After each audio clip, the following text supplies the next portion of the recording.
Hi, you guys from the United Kingdom. It's almost bedtime here. This video is probably going to be a little late than normal because actually Real Housewives of Beverly Hills doesn't air until like 2 a.m. here. And as much as I love the show, I won't be staying up for it. So in the morning, while you guys are all sleeping, I'll be finishing this video. So right when you get up, you'll see it there. And as I said, I'll be doing this the whole time I'm over in the UK. So I hope you're having such a good holiday. Let's get into it. By the way, later today, I'll be seeing Up and Adam and Jason in London because we're going to have cockies together. Yeah! I love this Grinch filter. It's so good.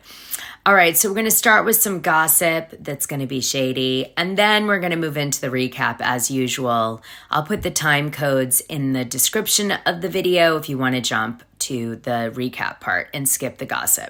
So on tonight's show, we're going to see Crystal Minkoff giving Dorit Kemsley a hard time for talking smack about Sutton behind her back in regards to a possible drinking issue that Kyle Richards alleges to Dorit. And so that's going to be part of the show. So I thought you would appreciate the absolute hypocrisy that Crystal Minkoff in real life is a terrible friend. But on the show, it seems to be a top priority for her. Funny that, well, you know what they say about Santa Claus. He sees everything when you're naughty and nice.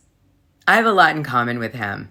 I'll let Gertie explain. I was invited to a little shingding pre-Kathy Hilton party by a Beverly Hills housewife. And I was invited the week before with the anticipation that I would attend. And then I get a call the day before, the morning of, I think, of the party. And I was disinvited. And because it was Larsa was attending, so I couldn't attend because it would be uncomfortable. So I was kind of like, so two grown people can be in the same room and be classy? Got it. All right. I guess I won't go. Thank you very much for this invitation. See you at Kathy Hilton's party. Was this in Crystal's basement? I can't confirm or deny, baby girl, but I think that Instagram pictures will show clearly what was happening where. So I don't know about you guys, but I would never disinvite a guest because some other person at my party, even if I was closer with them, felt uncomfortable because I'd already done it. So tough luck, everybody. That's the guest list. And you adapt. It would be completely unclassy to uninvite someone. I mean, just because somebody else doesn't want them there. It's just ridiculous. And I don't know, maybe Crystal's playing housewives in real life, but it's really gross. And considering that Gertie just recovered from a long cancer issue, like to make her feel bad or excluded is the lowest of the low. So, I don't know, Crystal, maybe it might be time to move to the Valley with Rhobh. You might fit in better. Meanwhile, Kyle Richards gets caught on the streets of New York and asked about her fashion. And she basically is like a billboard of every couture brand under the sun. And remember how much slack I got in season 2 for telling people my brands? Well, listen to this girl. And by the way, she doesn't even get one of the brands right. The hypocrisy. Where is this gorgeous sweater from? The sweater is Hermes. Gorgeous. The denim is Nili Lotan. Oh, I love Nili Lotan. Well, is that how you say it? Yes, Nili the shoes, Lotan. I think, are Chanel. yes, self-explanatory, and the bag same. Chanel 19. And the belt, do you mind lifting? Celine. Beautiful. What about the glasses and earrings? These are Police, Okay. and these are Jennifer Miller. Jennifer Miller. Cartier Okay. and Sisteron. Gorgeous. Where do I get inspiration? I just like to go with classic stuff, so I always pick brands that are very classic to me and timeless. Yeah. Okay, if you go watch early episodes of Real Housewives of Beverly Hills, she was like, I shop at Target. I'm so down to earth. Yeah, look at her now. And that brings me to Mauricio Umansky and Morgan Wade. So Mauricio Umansky was on a podcast in the last 3 weeks, and he said that he can't bear to watch The Real Housewives of Beverly Hills, hasn't watched one episode this season. And he did plug his Beverly Hills show and made it sound like that's the future show for the family, the Netflix one. So Morgan was caught leaving the airport, and she was asked where she was going to be spending Christmas and if it was going to be with Kyle. And she said, "Oh, no, I'm going to be home with my family." And then, like 24 hours later, she ends up at Kathy Hilton's actual Christmas party, not the DirecTV one. And Kyle Richards is there, and they're all hanging out. And it turns out that, of course, you guys have heard by now that Kathy and Kyle and Morgan are like a threesome team now, where, oh no, that's came out wrong. Imagine a menage a trois, them, that would be hilarious. No, actually what came out is that Kathy's become really close friends with Morgan in the process of Kyle Richards doing this documentary. So yeah, interesting, isn't it all? I'm at the train station on my way to London. I had to do a quick edit. Okay, so I wanted to tell you guys that Dorit went on Watch What Happens Live and said she was really hurt that Garcelle called her a fraudster. Okay, so let me share some secrets with you guys. First of all, the reason that Sutton and Garcelle went so hard for Dorit and Kyle, remember you don't see things in chronological order on the show, is that Sutton was worried that her husband might retaliate against her because of all the rumors being started by Kyle about the drinking and stuff around her kids. So in truth, that was something that Sutton was really worried about. Kyle, on the other hand, was really upset by the rumors that were going around about Mauricio and her not being together and cheating and all these things. And she was attacking because she was worried about her older kids and how they would react to everybody talking about Mauricio and her breaking up on the show. Okay, so really what's happening between Sutton and Kyle goes so much deeper than what we're seeing on the show. It's really two women going, I can't believe you said this deep, dark secret, if it's true or if it isn't, on TV, which puts me in jeopardy, which puts my kids in jeopardy. And now, we're going to go for the jugular.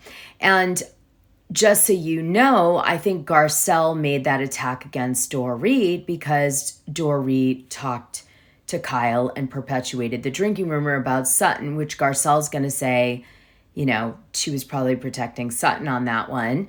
And at the same time, Dorit's going, I can't believe you would claim like I did fraud, right? That's pretty serious. So one of you guys asked me to answer this in today's video. Do I think Camille or Denise got paid for appearing at that dinner party? And my feeling about that was, I'm not sure, but I don't think so. So often when you want to get back on the show in some way, the producers will say to you, do you want to come and shoot and just see how it goes? And they kind of bait you. And then you go and you just go with it. And, it's fine. You make it back on TV for a minute and that's that, right? And there's no pay. Now, sometimes with very special circumstances, if they're casting you, they'll say, okay, we're not going to give you guaranteed money or guaranteed role, but we'll tell you what, if you go and you attend events and we're casting you and we use the footage in the edit, then you'll get paid on that episode. But now this isn't the way it was back when I was on the show. This is what's happened since I was on the show later. The contracts got worse, believe it or not, at least on the monetization side. So I didn't get the feeling Denise and Camille were casting for the show where that would have been something that was offered to them. I think they just said, hey, do you guys want to shoot? And like kind of dangled the get back on the show carrot that they always do. Do you know what I mean? If it goes well, like we'll see what happens, yada, yada. Yeah. But it's one of those two for sure. And then let's talk about Paris Hilton writing a book that's like a tell-all against Kathy Hilton. Do you think Paris is going to receive a legal letter like Kyle did, as Kathy promised that even if her daughters wrote something bad, they would get a legal letter? I wonder if Paris Hilton's going to get one like Kyle did. Or Kim, sister in the middle, for sure. Always. So before I start the recap, I just wanted to tell you guys, I went to Henley and the Thames which is this like storybook, gorgeous village about an hour and a half out of London. It's where they do the regatta. It's near Ascot, where they do Ascot. Anyway, I'm walking down the street and I randomly come upon where Anne Boleyn used to stay when she was there, I guess, with Henry VIII. She had this like Tudor house, and I couldn't believe it because I just mentioned her on one of my shows in the By the way, I know I look like crap in that picture. Great sweater, but terrible hair and no makeup. Wow. And long day. But Henry would have been like, off with her head. But yeah, so I thought it was weird because I just mentioned her on a show and then I randomly find where she lived in a random town. Strange. This is me dancing in the middle of the street in Oxford. And yes, I did this. And no, I wasn't drinking. Okay, you guys, so I'm getting ready to head into London. So we start Real Housewives of Beverly Hills season 13, episode 8 with Kyle talking to Mauricio about how the women think that maybe she was cheated on by him and had a makeup present and that their marriage is at risk, I guess, on the show is really what she's trying to say. And Mauricio's like, did you tell them to F off? This is how rumors get started. And Kyle's like, not really, which is an indicator. If you guys didn't figure that out, that was a hint. And then she tries to leave the room and he tries to kiss her and she doesn't really want to kiss him. And that's what we get. It's really awkward and uncomfortable. We then jump to Sutton's store and she's preparing for her 4-year anniversary party. She has one every year that they cover on the show. And she's talking to Avi. She mentions the store smells like sewage, oddly. And then they start to talk about what the party's going to be like. And she mentions to the producers in our confessional video that she's so proud of herself. She's a businesswoman. She started a Sutton cashmere line and a eco-friendly line and all this stuff. But the producer very shadily asks her, okay, well, you did this all by yourself, you're saying, but didn't you use your spousal support, which, by the way, Sutton's spousal support is something like $50,000 a month to keep the business going. And she says, well, yeah, of course, meaning, you know, is her business really profitable, or is she really relying on the fact that she has an absurd amount of money per month? And so this sort of yay me thing, take with a grain of salt, because the reality is if most people had $50,000 a month, they could make a store and a cashmere line and all these things work in Beverly Hills if they don't care about profit. So anyway, not trying to belittle Sutton, but that is what the producer's kind of shouting out, like, okay, Sutton, relax with the yay me thing, right? As a businesswoman. All right, we'll move on. She mentions that everyone in LA is on Ozempic, which is why they don't eat food, etc. Guess what, you guys? I may have to go to the hospital here because I may have that same thing that Jennifer had, which is an impacted bowels. So I'm going to be waiting to see, but I do have symptoms. So I'm like, great. Ugh. Sutton then talks to Crystal Minkoff on the phone, and this time she's not worried about her kids' custody in regards to the drinking. She's worried about her store and her business reputation. Like, that's a concern in LA, drinking too much.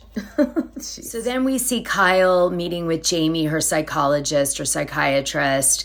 He's been with her for 20 years, and she's upset because the family dynamics of her fighting with her sisters are really upsetting her and destroying her soul. But really what it's about is that she's been denied access to several of her family members due to fights with her sisters. And that's what it really comes down to. Wah.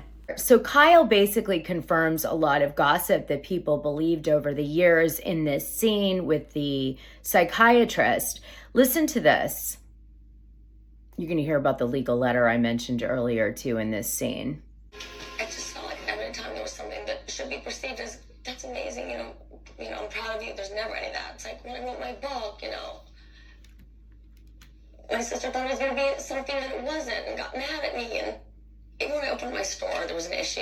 And then when I sold, you know, American Woman, yeah, I got like, you know, a legal letter. It really put Mom in such a bad light. And what put Mom in a bad light? Nothing I did. No, jealous people that made comments or whatever. I had a lawyer write a letter and say, you're absolutely not to try to use me, my family. I would do that with my own kids.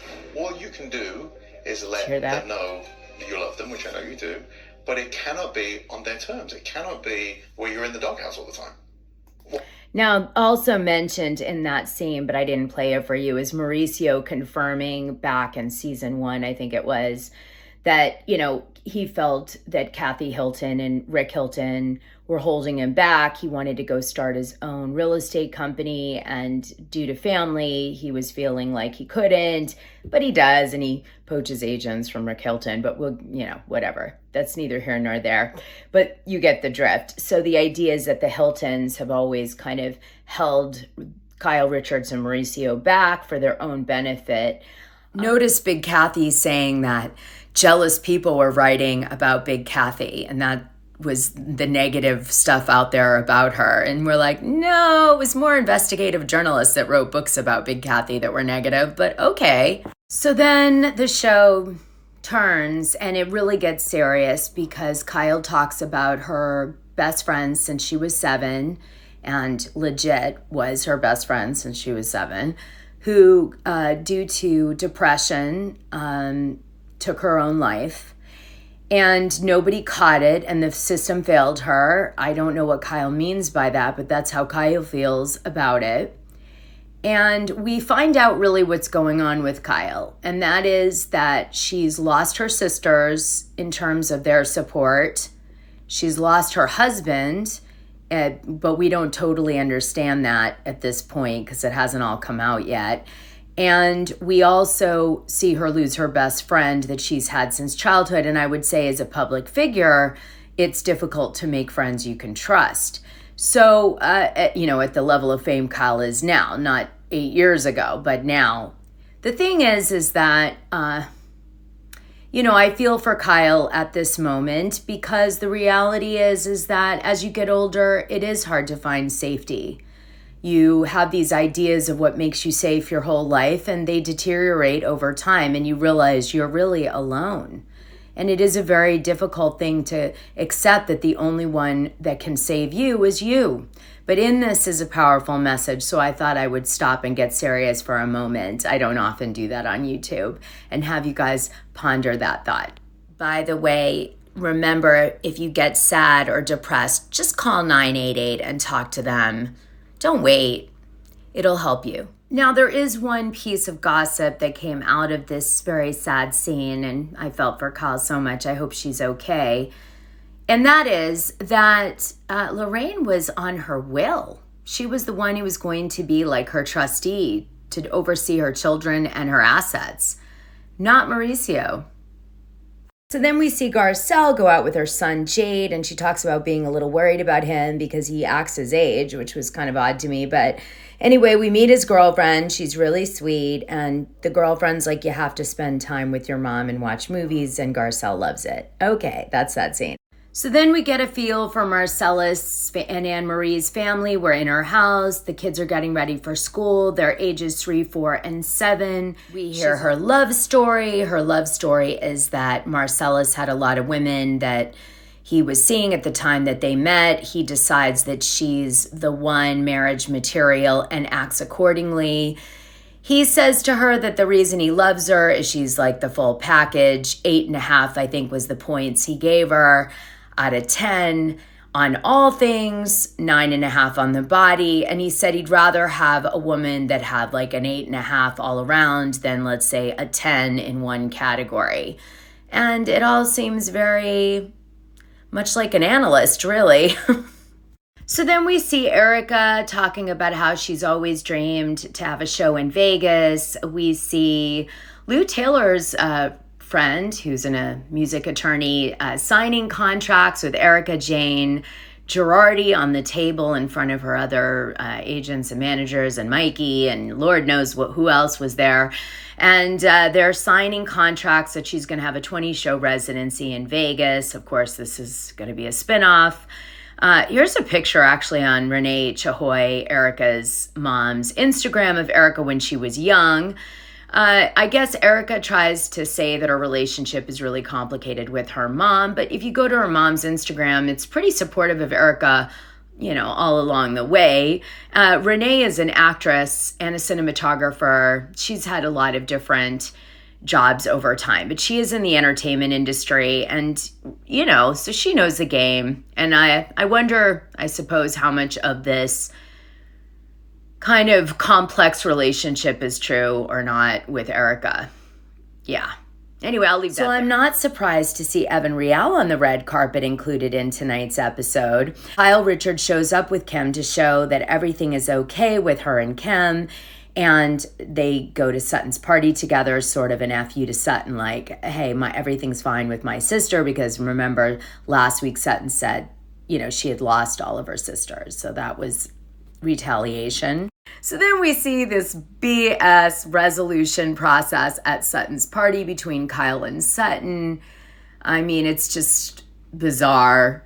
Kyle's like, oh, I never said you had a drinking problem, but I talked about you drinking and having issues like several times throughout the season so far, including in the morning and, when I came over your house in the afternoon. I mean, so of course you were saying she had a drinking problem. Like, come on. And then Sutton's like, oh, I went for the jugular, but what was I supposed to do? There's been so many rumors about Mauricio and all these things. And so I'm going to still drag your husband like I'm a gossiper, like a professional gossiper. And Kyle seems to accept that. And then other rings are brought up and they do a bit of a deep dive on it, but it doesn't really get us anywhere. And the big moment is that Dorit is called out for talking smack on Sutton, as I mentioned earlier, behind her back. And so she goes and talks to Crystal about it and calls Crystal out. So then we see Dorit go on and on explaining why she said that Sutton put vodka in her coffee in the morning. Okay. And she's just going on and on trying to, honestly, I think get as much footage out there for the edit as possible. I do think Dorit's probably feeling a bit insecure at the moment in her casting spot because Kyle hasn't been hanging out with her that much. And her storyline's been a little draggy and PK's not great at the moment. It's just a lot of things, I think, playing on her mind behind the scenes. So anytime she has any drama, she's going to milk it. So Anne-Marie calls out Sutton on her small esophagus, that she should get treatment. She says that she's taking pills, that she shouldn't be drinking with alcohol. Sutton's like, you're not my doctor. What the hell are you talking about? And why are we talking about this at my party? Anne-Marie's just doing her best to have something to say to Sutton, honestly. And then we hear Erica Jane chime in with the typical spiel that Andy Cohen loves, which is, some sort of, funny, dirty joke, which is that basically she should give more blowjobs to stretch out her esophagus. Eye roll. Did you see Kim Richards' face in that scene? I'd be doing the same. So at the end, everybody acknowledges pretty much that Sutton doesn't need to work and does work. And in whatever way she's been successful, it should be celebrated. Her child's moving to London. She's really going to be on her own. And she sees it as kind of like a coming of age moment at 50 plus years old. But I suppose we're all 18 on the inside. You don't know that until you get to 50 plus years old. But yeah, so that's what happens. It ends up on a high note, and we make sure to see pictures with Sutton and Kyle and Kim and Dorit and everybody she's fighting with, so the producers can sort of end it on a friendship note. Right. What's ironic is through the edit, by the end of the show, we know the one person not proud of Sutton is her producer.